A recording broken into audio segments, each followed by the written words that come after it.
বিএনপির কোনো নেতাকর্মী যেন কোনো অন্যায়ের সাথে জড়িত না হয়, কোনো লুটপাটে জড়িত না হয়, কোনো হিন্দুদের কোনো মন্দিরে হামলা না হয়। হ্যাঁ, আমরা বরিশাল সেদিন রাখতে পেরেছি। আমরা ইতিমধ্যে পুলিশ কমিশনার, ডিসি সাহেব, সিও, আর্মি প্রত্যেকে আমাদের সাথে বসেছে। তারা বলেছে যে বাংলাদেশের মধ্যে বরিশালটা ভালো আছে। এইটাই আমাদের কিন্তু এইটাই একটা অর্জন। কাজেই আমরা চাই এই ফ্যাসিস্ট সরকার না আসে এবং আগামী দিনে অতি সত্তর এই কেয়ারটেকার গভর্নমেন্ট এই সমস্ত জঞ্জাল মুক্ত করে একটি নিরপেক্ষ নির্বাচন দেবে। সেখানে যাকে খুশি তাকে ভোট দেয়, তারাই ক্ষমতায়।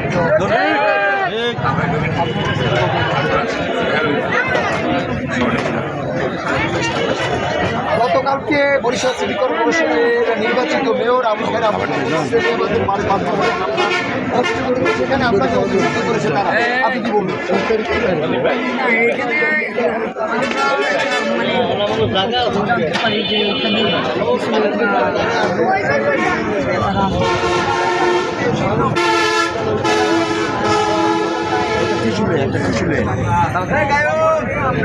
তাড়াতাড়ি ছোট প্যাকেট